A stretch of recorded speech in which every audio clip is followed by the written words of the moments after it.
step, but she didn't know how it would turn out. Subscribe to not miss new videos. Write in the comments where you watch this video from. Emma Hollis had never thought her life would take such a turn. At 26, she had long given up on fairy tales. The world wasn't kind to people like her, people born in the wrong part of the city with no family wealth or safety net. She had grown up learning how to stretch a dollar, how to survive on tips, and how to smile even when exhaustion pulled at the edges of her lips. Her daily life was a loop she couldn't escape. She worked as a bartender in a dimly lit Miami club, the kind where wealthy men came to drink away the night and young women with tired eyes served them with fake smiles. The pay was miserable, the hours brutal, but it kept her in her tiny studio apartment on the outskirts of downtown. The apartment wasn't much: peel-in wallpaper, an ancient air conditioner that coughed more than it cooled, and pipes that rattled whenever she turned on the water. Her neighbors were loud, their arguments spilling through the paper-thin walls at all hours. She barely slept, barely had time to think about what came next. She had once believed she could do something else, something better. She had even tried college, one semester of night classes before the bills piled up and the dream dissolved. Now, she was just another face behind the bar, pouring drinks for men who barely looked at her unless they were leering. And then, one night, everything changed. She noticed him immediately. He wasn't like the other men who came in. No drunken laughter, no slurred orders. He sat in the VIP section surrounded by security, watching the room with sharp, assessing eyes. He was old, easily in his late 80s or early 90s, but there was something about him that made him impossible to ignore. Olivier Randolph. The name echoed in her mind like a legend. He was one of the richest men in the country, a self-made billionaire who had built his empire from nothing. He had owned companies before she was even born. He was the kind of man who had shaped industries, destroyed competitors, and survived longer than anyone had expected. And now he was here, watching her. She tried not to stare, but it was impossible to ignore the way his eyes followed her movements as she mixed drinks, the way he whispered something to his assistant, who then approached the bar. The man, dressed in an immaculate black suit, slid a card onto the counter. "Mr. Randolph would like to speak with you." Emma hesitated, glancing toward the VIP section. A man like Randolph didn't summon people for no reason.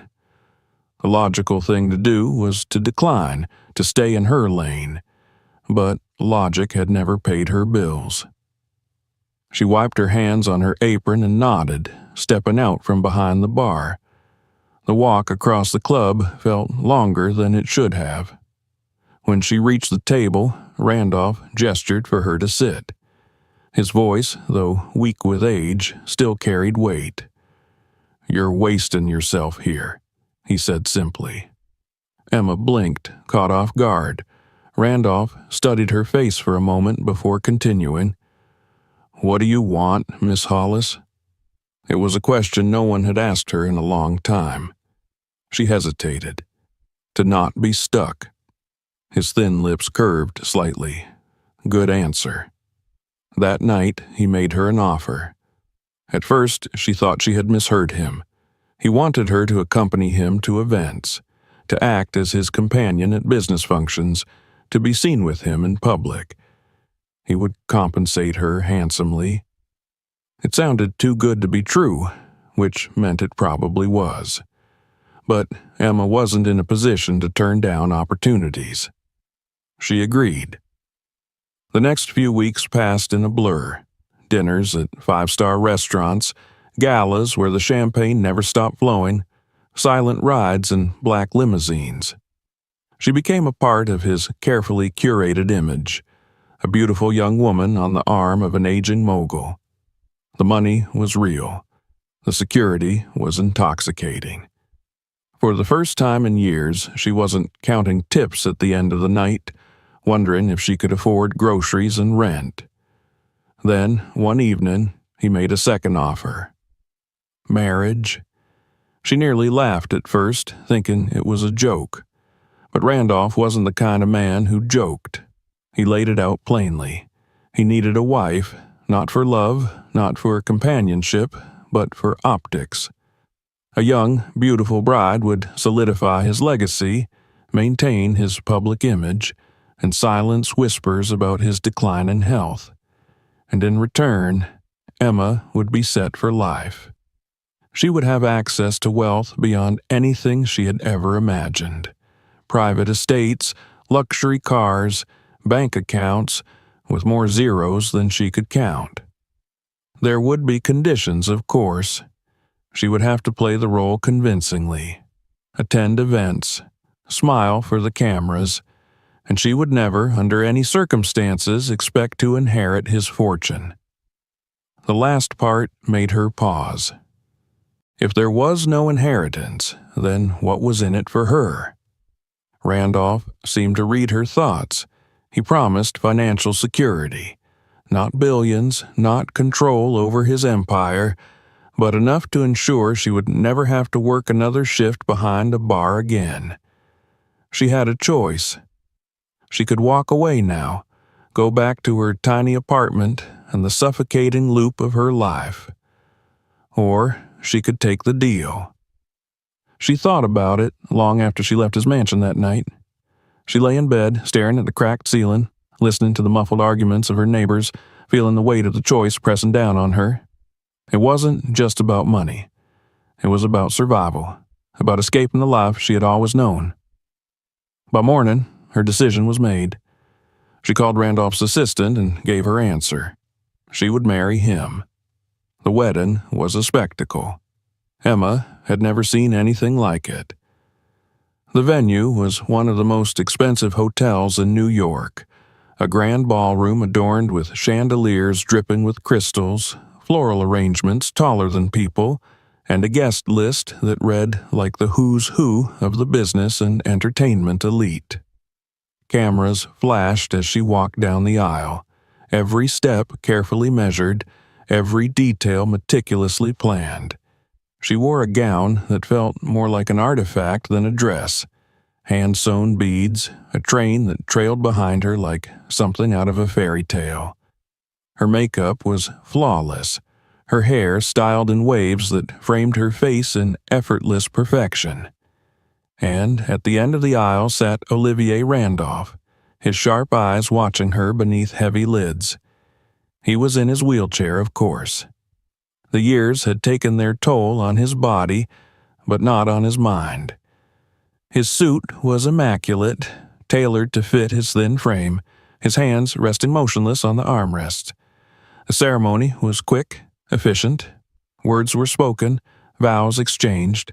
A kiss, brief, barely there. And then it was done. She was now Mrs. Olivier Randolph. The reception was as extravagant as the ceremony, a grand display of wealth and status. Celebrities, politicians, industry moguls, they all came to shake Olivier's hand, to pay their respects, to take a curious glance at his new wife. Some smiled at her, others whispered behind champagne glasses. She knew what they were saying. Gold digger, trophy wife, she won't last a year.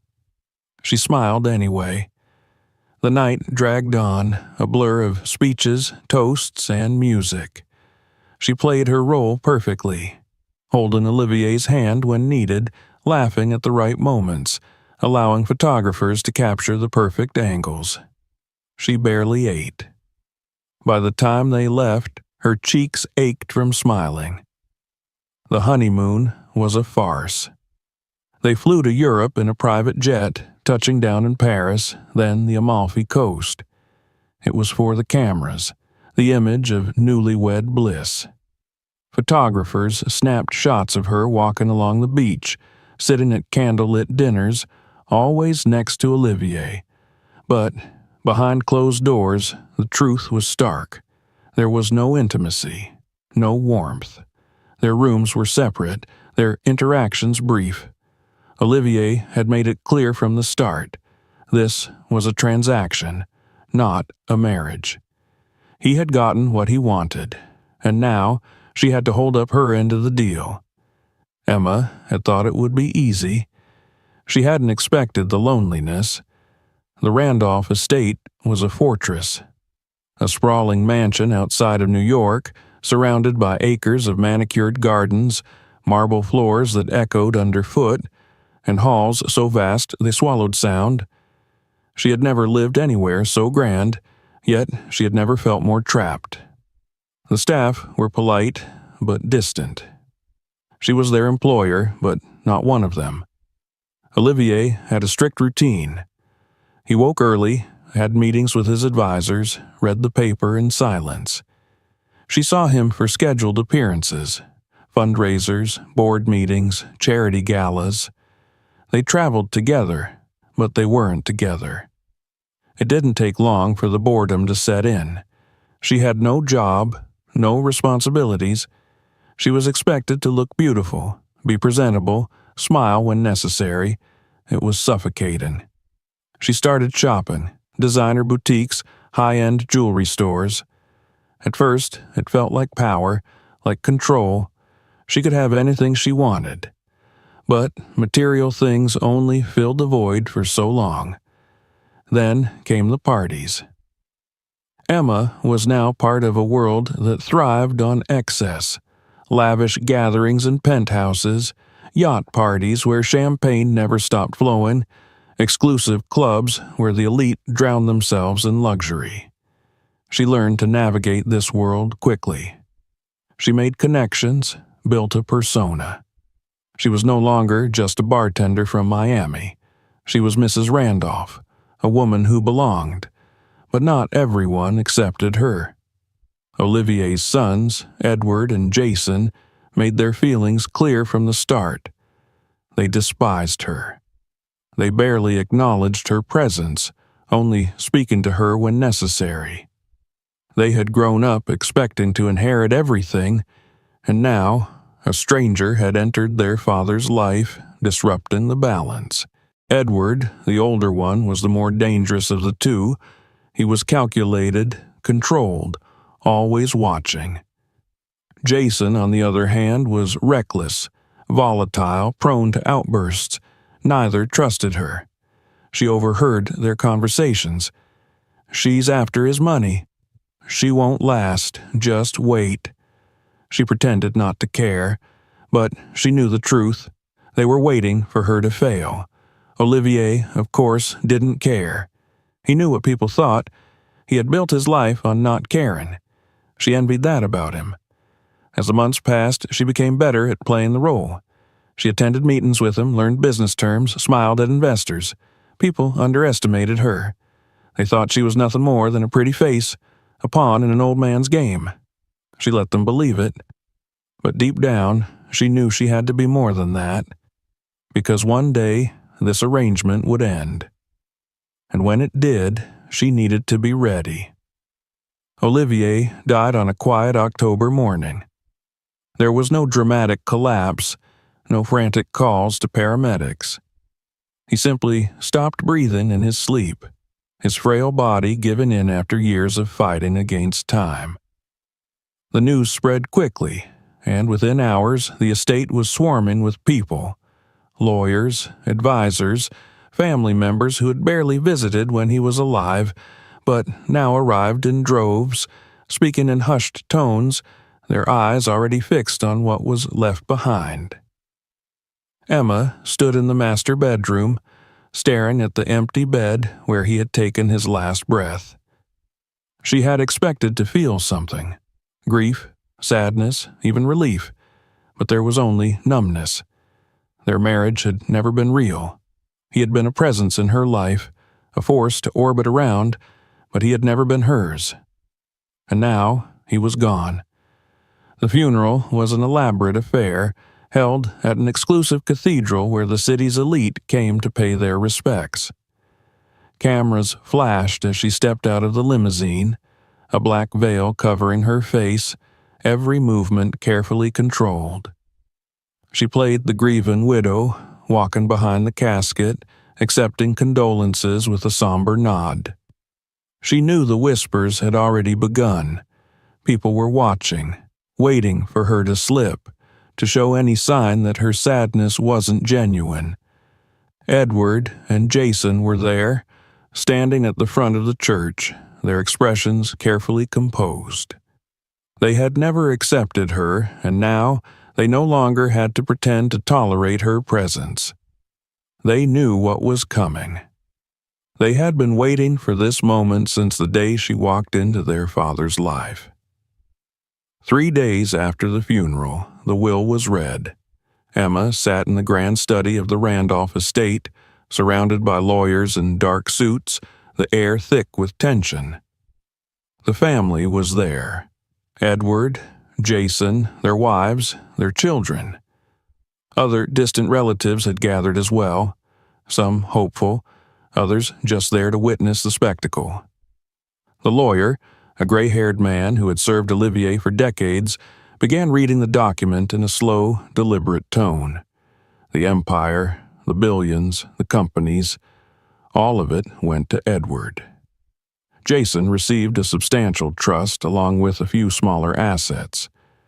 There were donations to charities, grants for institutions Olivier had supported throughout his life. And then, at the very end, came her name. The estate in upstate New York, a small financial sum, enough to ensure she wouldn't be left destitute, but nothing compared to the fortune she had lived beside for the past 2 years. It was done. That was it.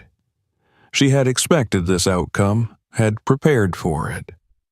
Olivier had told her from the beginning that she wouldn't inherit his empire. She had convinced herself she was fine with it, but sitting there, listening to it spoken aloud, watching the barely concealed smirks on Edward's and Jason's faces, something inside her cracked. Edward leaned back in his chair, arms crossed, looking at her with barely veiled amusement.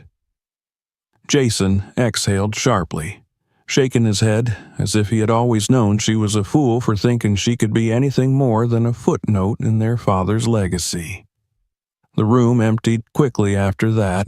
People muttered half-hearted condolences, avoiding her gaze as they left. She remained seated, staring at the document in front of her. It was over. Except it wasn't. The first lawsuit came 2 weeks later. She hadn't even been the one to file it. Her lawyer had, after reviewing the will and determining there were irregularities in the estate distribution. It was a long shot, but a valid one. There were inconsistencies in the way certain assets had been transferred.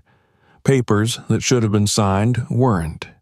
Transactions that should have been accounted for were missing from the official records. She knew what people would say. She was a young widow fighting for money that wasn't hers. The media would feast on it, twisting the narrative to fit whatever version of events entertained them the most. Edward responded with immediate aggression, his lawyers filing counterclaims, dragging her through every legal loophole they could find. The tabloids erupted, branding her a gold digger, a desperate woman clinging to wealth that was never meant to be hers. She didn't care. She wasn't after the empire. She was after what she was owed. She hadn't been naive. She knew what the marriage was. But she had played her role, and she had played it well. She had upheld her end of the deal, and now she refused to walk away empty-handed while the people who had despised her from the beginning gloated over their victory. The case dragged on for months. She hired a team of the best attorneys money could buy, but Edward had resources beyond anything she could match. He made it personal, using his influence to ensure that no court would make things easy for her. He didn't want to just win. He wanted to destroy her. Then came the threats. Anonymous messages, veiled warnings that appeared in the press. Rumors spread. Stories about her past, about her life before Olivier. Reporters dug through her history, twisting truths into scandal. The pressure was relentless. That was when she met Daniel Harper. He wasn't like the other lawyers she had worked with. He didn't care about the headlines, didn't try to manage her public image. He only cared about winning.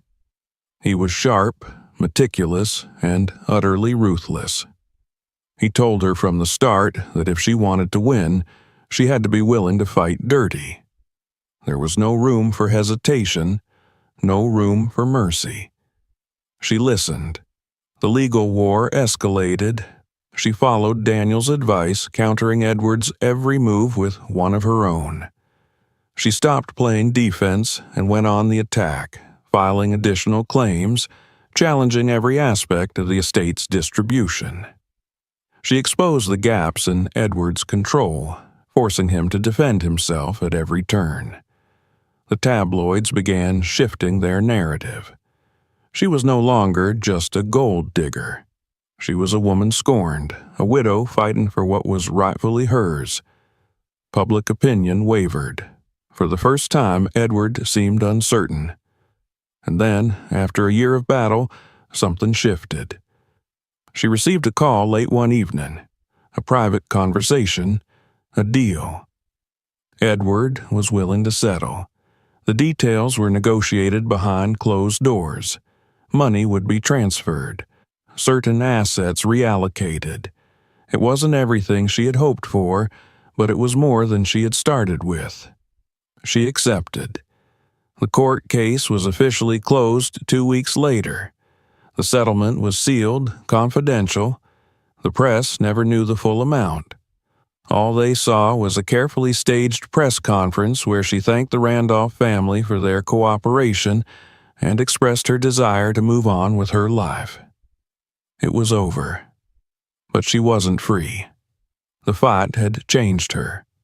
The endless months of battles, of watching people try to break her, of knowing she had to keep pushing or be crushed, it had taken something from her. She could feel the exhaustion in her bones and the way she barely reacted when she saw another headline with her name in it. The lawyers withdrew, the cameras faded, the public moved on. Only Daniel remained. And in the silence that followed, he was the only one who understood what she had lost. The settlement had been reached, but it wasn't a victory. Emma had fought, and she had survived, but she hadn't won, not in the way she had once imagined. The money was substantial, enough to keep her comfortable, enough to ensure she never had to pour another drink behind a bar. But it wasn't the empire she had glimpsed from the inside. The war had left scars, invisible but deep, and she felt them every time she woke up to silence in the vast house she now owned. She had spent over a year in battle, and now that it was over, she didn't know what to do with herself. The press moved on quickly. There were new scandals to chase, new stories to dissect. Emma's name lingered in the tabloids for a while, mentions of a mysterious settlement, speculation about whether she had walked away with millions or nothing at all. But eventually, even the gossip columns lost interest. She had become old news, but not to Edward. She had expected him to let it go after the settlement, to turn his attention back to the empire he had fought so viciously to protect. Instead, he lingered. She heard whispers in business circles, quiet remarks from people who had once stood in his orbit. He was still watching her. He still wanted her gone. The financial settlement had closed the case legally, but it hadn't erased her. She was still here, still carrying the name that he believed should have never belonged to her in the first place. That was the real problem. She had been a temporary embarrassment while their father was alive, but now she was a permanent stain on his legacy. Daniel Harper had warned her this would happen. He had seen it too many times before.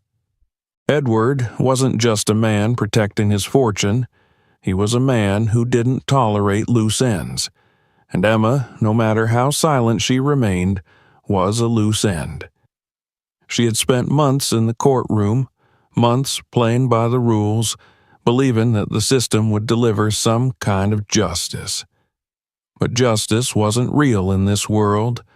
There were only winners and losers, and the people who stayed alive were the ones who knew how to shift between those roles when necessary.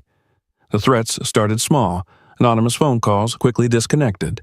Papers slid under her door with no return address, advising her to leave the city. She ignored them at first. It was psychological warfare, and she had survived worse. But then her accounts were frozen. One morning, she woke up to find that the money from her settlement, the money that was supposed to ensure her survival, was locked behind legal technicalities. Calls to the bank led to vague explanations about ongoing verifications and internal reviews. It wasn't a mistake. It was Edward. Daniel confirmed it within hours. "He's not done with you," he told her, his voice steady, calm. Emma felt the anger rise in her chest, not the sharp burning kind, but the cold, quiet rage that settled in the bones. She had played by their rules. She had fought the way they told her to fight. And now, even after all of it, Edward still thought he could break her. She didn't call him. She didn't beg. Instead, she made her own move. Daniel had spent years navigating these kinds of battles, and he knew exactly where to hit back. While Edward had spent his time tying up Emma's money in legal red tape, Daniel had been digging. And what he had found was leverage. Olivier had been a ruthless businessman, but he hadn't been perfect. He had left things behind. Deals that had never been meant to see the light of day. Transactions that, if exposed, would be more than just embarrassing. They would be devastating. Edward had spent years trying to clean up after his father, to bury the past where no one could find it. But Daniel had found enough to make it clear that if Edward didn't back off, the world would see the parts of the Randolph empire that weren't quite as pristine as the family liked to pretend. It took 3 days. On the morning of the 4th day, Emma's accounts were mysteriously unfrozen. No explanation, no phone call, just a quiet retreat. She had won this battle, but she knew it was temporary. Edward would never fully let go, but he had learned something about her, just as she had learned something about him. She wasn't an easy target. The weight of it settled over her in the weeks that followed. The realization that she was never truly safe, that no amount of money or settlements or closed cases could erase what she had been through. She had fought to be more than a footnote, and now she was something worse, an inconvenient truth that the Randolph family couldn't erase. She stopped going to social events. The invitations still came, but she ignored them. The people who had once courted her presence, who had smiled at her during the galas and whispered about her behind her back, no longer mattered. She spent more time with Daniel. At first, it was business, strategizing, ensuring that she was protected, making sure Edward didn't make another move. But at some point, it became something else. He was different from the men she had known. He didn't look at her with pity or with judgment. He didn't see her as a victim or a prize. He saw her as something else entirely, an equal. She hadn't realized how much she needed that until it was already too late. The legal battles had ended, but Emma had not escaped unscathed. Victory had come at a cost, one that settled deep into her bones and refused to let go. She had spent so long fighting, so long clawing her way through courtrooms and public scrutiny, that she no longer knew how to exist without conflict. The silence was unbearable. It followed her from room to room in the house she had won, echoing through the halls like a ghost she couldn't shake. She had spent the past 2 years surrounded by people, lawyers, journalists, enemies dressed as allies, and allies who turned out to be enemies. Now there was nothing. The invitations had stopped coming. The people who had once used her name in whispered conversations had moved on to new scandals. She had become irrelevant. And yet the damage lingered. The exhaustion was different now. Before, it had been the kind that pushed her forward, the kind that drove her to fight, to survive. Now it weighed her down, pressing against her with every step. She had money, security, a name that still carried weight in the right circles. But none of it mattered. She had spent so long chasing the promise of a life beyond struggle, and now that she had it, she didn't know what to do with it. She started drinking more. At first, it was just a glass of wine at night, something to dull the edge of her thoughts. But soon, one glass turned into 2, then 3, then something stronger. She told herself it was temporary, just a way to quiet her mind, to help her sleep. But the nights blurred together, and she found herself waking up in the early hours of the morning, disoriented, her throat dry, her head pounding. She wasn't sleeping. Not really. Even when she did, the nightmares came. She dreamed of courtrooms, of endless voices arguing over her fate. She dreamed of Olivier, his sharp eyes watching her even in death, his expression unreadable. She dreamed of Edward, his smirk as the will was read, the way he had looked at her like she was nothing more than an insect beneath his shoe. And then there were the other dreams, the ones she couldn't explain, the ones where she was falling, drowning, suffocating under something invisible yet crushing. She started seeing Daniel more often, though she wasn't sure if it was by choice or because he refused to let her disappear. He didn't ask about the drinking, though she knew he noticed. He didn't comment on the way her hands shook when she reached for a glass, or the way she sometimes stared at nothing for minutes at a time, lost in thoughts she couldn't articulate. Instead, he talked about the future, about moving forward, about rebuilding. She listened, but she didn't believe in it. She had already burned through too much of herself. She had fought too many battles, lost too many pieces along the way. There was nothing left to rebuild. The first time she ran out of pills, she convinced herself it wasn't a big deal.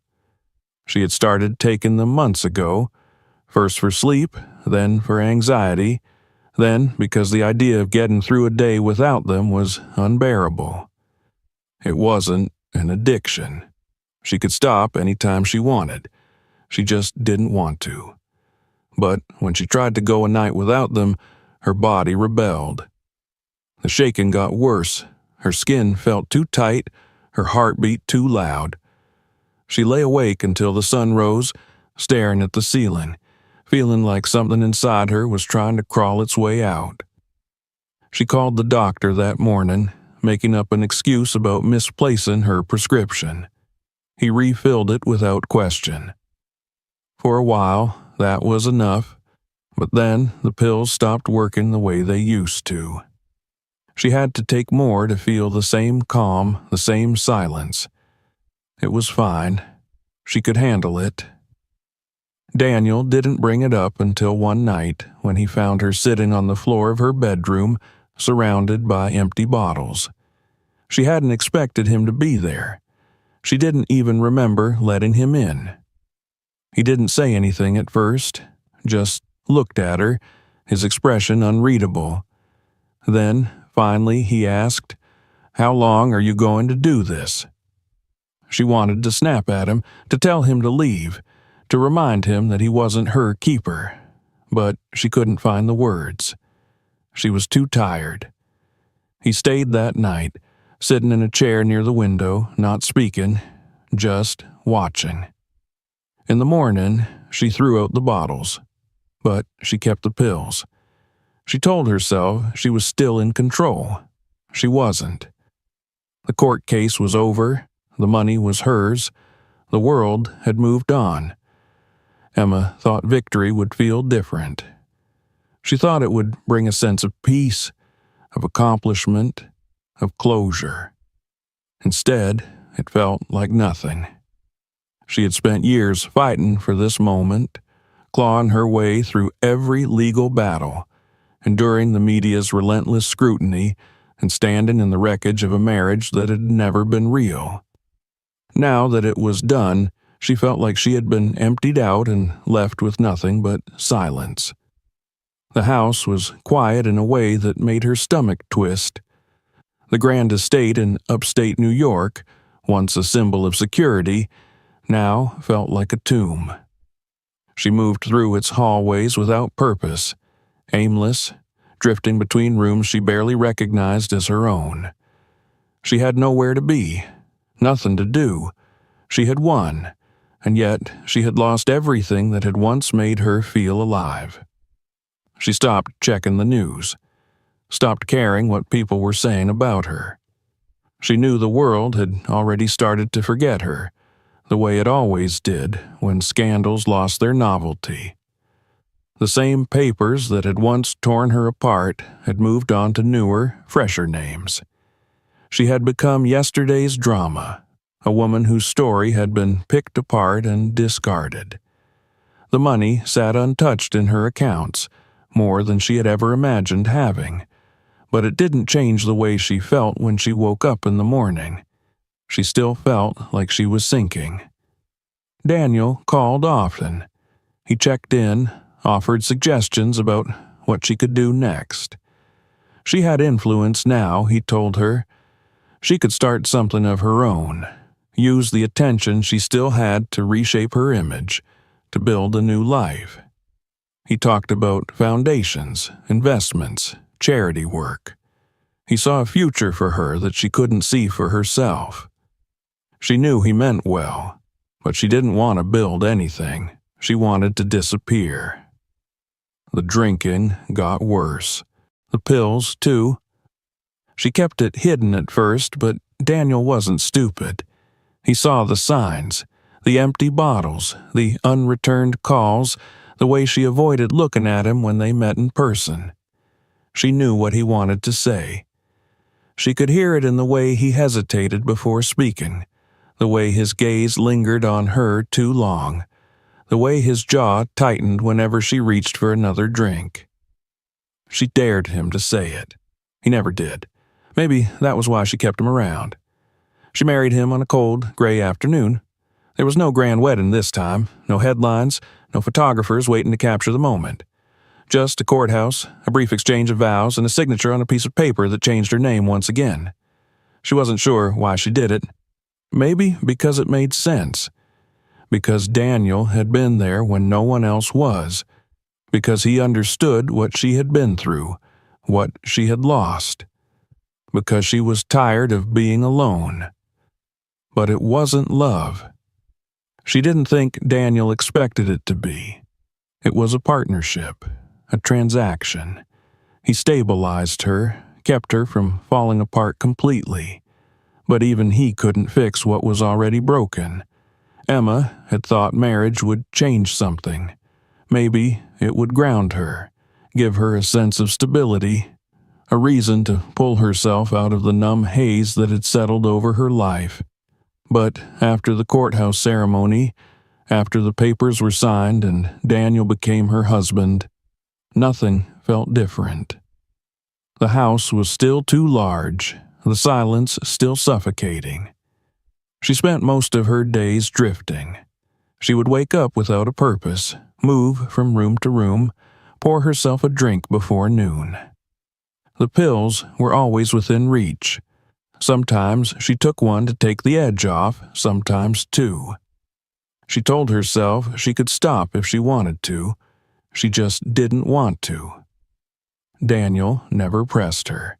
He had always been patient, always careful with his words. He would watch her with the same unreadable expression, waiting for her to say something she never did. He knew what was happening, knew that she was slipping further and further away, but he never confronted her. Maybe he thought she would come back to herself eventually. Maybe he was waiting for her to decide if she even wanted to. The nights were the worst. She would lie awake for hours, staring at the ceiling, her mind racing with thoughts she couldn't silence. Memories came in flashes. Her first night in Olivier's house, the look on Edward's face when the will was read, the way the cameras had flashed at her wedding, the whispered voices that had followed her everywhere she went. She had spent so long fighting, but for what? One evening, she found herself sitting by the large bay window in the master bedroom, a half-empty bottle of whiskey on the table beside her. The city lights stretched out in the distance, glittering and cold. She wondered what people saw when they looked up at this house. Did they think she was still the same woman who had fought for a place in Olivier's world? Did they imagine she was still powerful, still untouchable? She picked up her phone and scrolled through the news, barely paying attention to the words. Edward's name still came up from time to time. He had moved on, just as she had known he would. He had won in the end, had taken what he wanted and left her to fade into obscurity. That should have made her angry, but she felt nothing. She was nothing. The thought settled in her chest, heavy and final. She had spent so long trying to prove she was more than a trophy wife, more than a woman who had married for convenience. But in the end, she had become exactly what they had expected. A woman who had taken the money and disappeared. A woman who had nothing left to fight for. She closed her eyes and leaned her head against the glass. She didn't know how long she sat there before she heard footsteps behind her. She didn't turn around. She knew it was Daniel. For a long moment, he said nothing. Then, finally, he spoke. "You should get some rest." His voice was quiet, careful. He had been speaking to her like this more often lately, as if she was something fragile, something that could shatter if he wasn't careful. Maybe she was. She let out a breath and nodded, though she knew she wouldn't sleep. Daniel lingered for a moment before turning and walking away. She listened to the sound of his footsteps fading down the hall. She wondered if he knew. If he knew that she wasn't coming back from this. Emma Hollis died quietly. There were no flashing lights, no frantic calls to 911. When they found her, she was lying on the plush white bed in the master suite of a luxury hotel. The room was immaculate, the sheets crisp and unwrinkled, as if she had merely lain down for a moment and drifted off to sleep. The coroner's report was clinical, detached. Acute drug toxicity, a blend of prescription medications and alcohol, a lethal combination that numbed her into a permanent escape. Officially, it was ruled an accidental overdose. Unofficially, no one was surprised. The news of her death spread quickly, but the story was small. A brief segment on the morning talk shows, a few lines in the gossip columns. There were whispers about her past, about her marriage to Olivier Randolph, the court battles, the settlement. Old pictures resurfaced, the young, vibrant Emma on the arm of a billionaire, her smile wide, her eyes bright. The media recycled the same narratives, the gold digger, the tragic widow, the woman who had clawed her way into a fortune and lost herself along the way, but the world moved on. Within a week, her name had faded from the headlines. There were new scandals, new tragedies, new lives to dissect. Emma Hollis became a footnote, a cautionary tale whispered in high society circles. The woman who had everything and still found nothing but emptiness. Her funeral was small. There were no cameras, no crowds, a modest service in a quiet cemetery. Daniel Harper stood at the graveside, his face a mask of solemnity. He was the only one who spoke. His words were brief, a simple farewell. There was no mention of the battles she had fought, no recounting of the hardships she had endured, just a quiet acknowledgment that she had existed, that her story had reached its end. After the funeral, the paperwork began. Emma had died without a will, and as her legal spouse, Daniel inherited everything. The house, the remaining settlement money, the few assets she had managed to hold on to through the legal storms. He handled it all with quiet efficiency, meeting with lawyers and accountants, signing documents with a steady hand.